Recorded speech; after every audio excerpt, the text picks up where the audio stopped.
Hi friends, పూరీలు మంచిగా రావాలంటే గోధుమ పిండి అయితే మంచిగా నానాలన్నమాట. మంచిగా నానితే ఫస్ట్ ఆఫ్ ఆల్ ఏంటంటే గోధుమ పిండి పిసికేటప్పుడు కొద్దిగా 5-10 నిమిషాలు అయితే మంచిగా నానబెట్టాలి. నానబెట్టిన తర్వాత ఉండలు చేసుకొని ఈ విధంగా చేస్తే పూరీలు అయితే మంచిగా వస్తాయి, మెత్తగా ఉంటాయి. ఈ విధంగా బిల్లలు అయితే చేసుకోవాలన్నమాట. బిల్లలు చేసుకుని మనం చేసుకుంటే మాత్రం మంచిగా మెత్తగా ఉంటాయి అన్నమాట.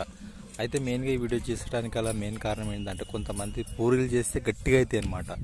ముఖ్యంగా ఏంటంటే పూరీలు చేసేటప్పుడు మీరు ఎక్కువ లెంత్గా చేయొద్దు, మెయిన్గా మీడియం సైజులో చేయాలి. మీడియం సైజులో చేస్తే ఈ విధంగా అయితే పొంగు అయితే వస్తుంది. మీరు ఇక్కడ చూడవచ్చు, కడాయిలో ఈ విధంగా అయితే పూరి అయితే పొంగు వచ్చిందో ఈ విధంగా పొంగు వస్తుంది అనమాట. ఈ విధంగా పూర్తిగా పొంగు వస్తేనే పూరి అనేది మంచిగా కాలినట్టు, అదేవిధంగా మెత్తగూడంగా ఉంటుంది అనమాట. ఒక 2 రోజులు కూడా మెత్తగా ఉంటుంది అనమాట పూరి. ఎందుకంటే మెయిన్గా ఏంటంటే మెత్తగా ఉంటేనే బాగుంటుంది. కొంతమంది పూరీలు చేస్తారు చాలా గట్టిగా ఉంటాయి అనమాట.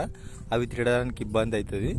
అంటే తినొచ్చు, బట్ మెయిన్గా ఏంటంటే మటన్ చికెన్లకు అదేవిధంగా ఫిష్లకు అందులో నజ్జుకొని తినాలంటే మాత్రం మెత్తగా ఉంటేనే చాలా సూపర్గా ఉంటుంది ఫ్రెండ్స్. ఇక్కడ చూడొచ్చు, పొంగు అనేది ఈ విధంగా రావాలన్నమాట.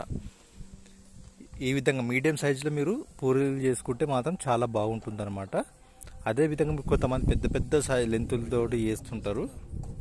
ఆ విధంగా మన ఇంట్లో చేసుకోవడానికి అయితే సెట్ కావు. మెయిన్గా ఏంటంటే పెద్ద పెద్ద లెంత్ అనేది ఈ హోటల్ వాళ్ళు చేస్తారు కాబట్టి మనం ఇంట్లో చేసుకోవాలంటే మీడియం సైజులో చేసుకుంటే చాలా బాగుంటుంది. మీరు మటన్ చికెన్లో కానీ, ఫిష్ కర్రీ కానీ, చేపల పులుసులో కానీ మంచిగా అందులో ఈ పూరితో నజ్జుకొని తింటే మాత్రం చాలా సూపర్గా ఉంటుంది ఫ్రెండ్స్. ఒకసారి అయితే రెడీ చేయండి, ఈ విధంగా చేయండి. మంచిగా ఎంత మంచిగా వస్తుందో చూడండి.